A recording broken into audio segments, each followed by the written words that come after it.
That starts. I mean, we get down 12 every first quarter. You know what I'm saying? Teams coming in here, especially tonight, they missing so many players. It's not like they wanted to lose the game, but you come in here like your hair down a little bit when you backs against the wall like that. And they came out and they showed in their shot making and their energy, you know, that they're going to rally around each other no matter who out on the floor. And you got to give them credit as a championship organization. You know, they know how to weather the storm. So they did that in the first quarter, and we was down 12-13 in the first quarter. You know what I'm saying? We cut it to 8 going into the second, but they got momentum. Bobby Porter's making shots. Noir hitting shots. Rodney Hood coming in making shots. They all felt confident and comfortable coming into our game and on our floor. So that's the result of that. You guys had that same juice when you were shorthanded, whether it was you with some of the young guys or James with some of the young guys. Coach mentioned earlier that you guys just looked a little bit off since everybody's return. What does it look like from your view? Yeah, I just think we have looked off. You know, we're not on the same page. We're not in sync offensively, defensively. And, you know, in order for us to be a great team, we gotta be in sync. So we'll figure it out, I think.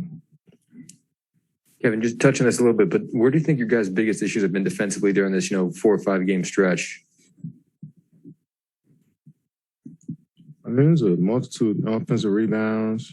And even though I don't think that hurt us tonight, but over this little stretch that's been hurting us, not standing in front of the ball, like giving up straight line drives, and then teams coming here knocking down threes, 16 threes to our 6. You know what I'm saying? They made more shots than us. Kevin, how much of this issue comes from just every change in lineups? I mean, every time you're changing the starting lineup. No excuses, man. I don't believe that's an excuse at all. I mean, it could play a factor, but I don't think it's playing a factor with us right now. I mean, we've been around each other for, 4 or 5 months now.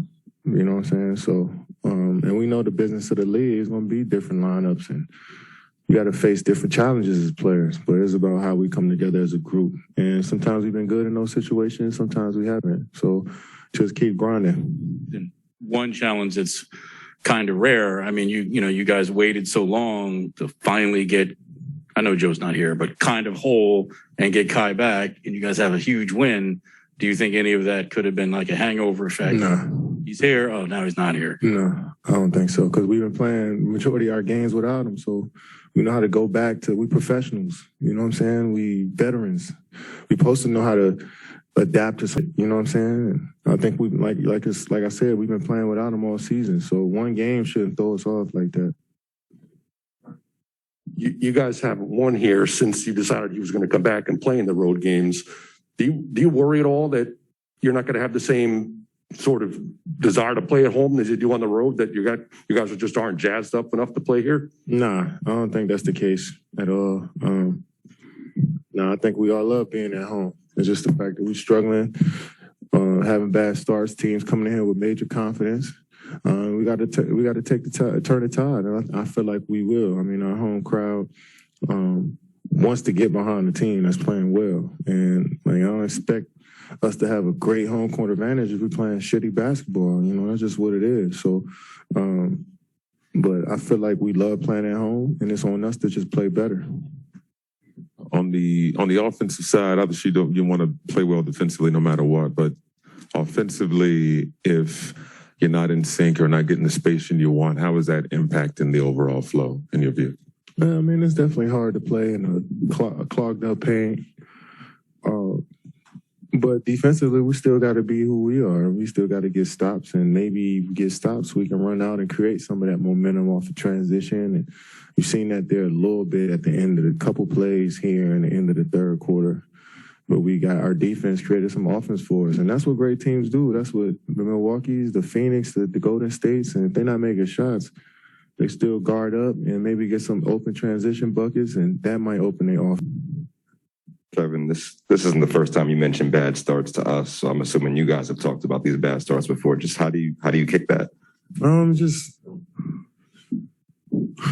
I mean, we missed 4, 5, 6 shots early on. I think that gets to it. I know it's a make or miss league, and you want to see the ball go on the rim, and sometimes that may take us off our game just a bit. And So we got to fight through that stuff. And, teams been coming in here knocking down shots as well, so you got to give them credit.